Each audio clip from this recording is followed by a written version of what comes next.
This group of people went to the wild to look for water spinach.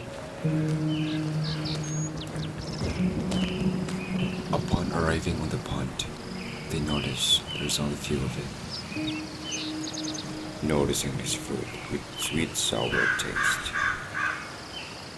After collecting few water spinach from the pond, they looked for a new spot. They end up stumbling into this residence with a massive field of water spinach and goats.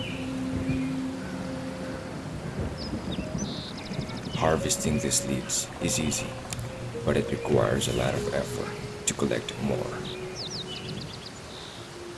Upon harvesting, they must search for a better and clean leaves to avoid harmful bacteria.